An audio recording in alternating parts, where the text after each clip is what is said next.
കേരളത്തിൽ കൊലവിളിയുമായി അഴിഞ്ഞാടുന്ന ഗുണ്ടകളെ ഇനി മുതൽ അവരുടെ ലൊക്കേഷൻ ജിയോ ടാഗ് ചെയ്ത് പൂട്ടും. DGP ഷെയ്ഖ് ദർവേഷ് സാഹിബ് ജില്ലാ പോലീസ് മേധാവിമാർക്ക് നൽകിയ നിർദ്ദേശപ്രകാരമാണ് ഗുണ്ടാവേട്ട ഇനി ഡിജിറ്റലാക്കി മാറ്റുന്നത്. ഗുണ്ടകളുടെ ലൊക്കേഷൻ, പ്രവർത്തന കേന്ദ്രങ്ങൾ, ഒളിസ്ഥലങ്ങൾ എന്നിവ ഡിജിറ്റൽ മാപ്പിൽ അടയാളപ്പെടുത്തും. കൃത്യമായ ഇടവേളകളിൽ ജിയോ ടാഗ് ചെയ്ത ലൊക്കേഷനുകളിൽ പോലീസ് എത്തി ഈ ഗുണ്ടകളെ നിരീക്ഷിക്കുകയും ചെയ്യും. അപ്പോൾ അവർ ആ സ്ഥലത്തില്ലെങ്കിൽ അവരെ കണ്ടെത്തി കസ്റ്റഡിയിലെടുക്കും. തുടരെ കുറ്റകൃത്യങ്ങളിൽ ഏർപ്പെട്ടാൽ കരുതൽ തടങ്കലിൽ വെക്കുകയോ അല്ലെങ്കിൽ നാട് കടത്തുകയോ ചെയ്യും. ഗുണ്ടാ വിളയാട്ടം വർദ്ധിക്കുകയും 1.5 വർഷത്തിനിടെ 438 കൊലപാതകങ്ങളും 1358 വധശ്രമങ്ങളും ഉണ്ടാവുകയും ചെയ്ത സാഹചര്യത്തിലാണ് ഈ കാര്യം ഇപ്പോൾ നടപ്പിലാക്കുന്നത്. കോളനികൾ, ബസ്, റെയിൽവേ സ്റ്റേഷനുകൾ, തിയേറ്ററുകൾ, ബാർ, ഹോട്ടലുകൾ, ഗ്രൗണ്ടുകൾ തുടങ്ങിയവയുമായി ബന്ധപ്പെടുത്തി ഗുണ്ടകളുടെ താമസ സ്ഥലങ്ങൾ ജിയോ ടാഗ് ചെയ്യും. പോലീസ് ഉദ്യോഗസ്ഥർക്കും കൺട്രോൾ റൂമിലും പട്രോളിംഗ് വാഹനങ്ങളിലും ഈ ലൊക്കേഷൻ ലഭ്യമാക്കും. ഏത് ഭാഗത്ത് പ്രശ്നങ്ങൾ ഉണ്ടായാലും ആ പ്രദേശത്തെ ഗുണ്ടകളെ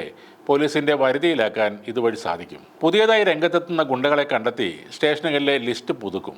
ഡിജിറ്റൽ നിരീക്ഷണത്തിലായാൽ ഗുണ്ടകൾ ഒതുങ്ങുമെന്നാണ് പോലീസ് കണക്കുകൂട്ടുന്നത്. കൊച്ചിയിൽ ഈ സംഭവം നേരത്തെ പരീക്ഷിച്ചതുമാണ്. കൊച്ചിയിൽ 1275 ലൊക്കേഷനുകൾ ജിയോ ടാഗ് ചെയ്ത് ഗുണ്ടകളെ സ്ഥിരമായി നിരീക്ഷിച്ചതിലൂടെ കുറ്റകൃത്യങ്ങൾ കുറക്കാനുമായിരുന്നു. 800-ലേറെ ഗുണ്ടകളുടെ വിവരങ്ങൾ ഡിജിറ്റലാക്കി മാറ്റിയിരുന്നു. ഓപ്പറേഷൻ കാവൽ എന്ന ഗുണ്ടാവേട്ടയും സ്റ്റേഷൻ, ജില്ലാതലങ്ങളിൽ പ്രഖ്യാപിച്ച പ്രത്യേക ദൗത്യവും പരാജയപ്പെട്ടത് പോലീസുകാരുടെ നിസ്സഹകരണം കൊണ്ട് മാത്രമാണ്.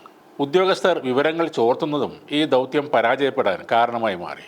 ജിയോ ടാഗിങ്ങിന് ഈ പരിമിതിയെ അതിജീവിക്കാനാവുമെന്നാണ് ഇപ്പോൾ വിലയിരുത്തുന്നത്. ഗുണ്ടകളുടെ വീടുള്ള സ്ഥലത്തിൻ്റെ അക്ഷാംശം, രേഖാംശം സഹിതമുള്ള ഭൂമിശാസ്ത്ര ലൊക്കേഷൻ ഉപഗ്രഹ സംവിധാനത്തോടെ ഉൾപ്പെടുത്തും. കമ്പ്യൂട്ടറിലോ ഫോണിലോ ഈ വിവരങ്ങൾ പരിശോധിക്കാവുന്നതാണ്. ഇപ്പോൾ 8745 ഗുണ്ടകൾ കേരളത്തിലുണ്ടെന്നാണ് കണക്കുകൾ. അതിൽ 2815 ഗുണ്ടകൾ സദാ സജീവമായി രംഗത്ത് തുടരുന്നുണ്ട്. 1400 ഗുണ്ടകളുള്ള കോട്ടയം ജില്ലയാണ് ഇതിൽ ഒന്നാമത് നിൽക്കുന്നത്.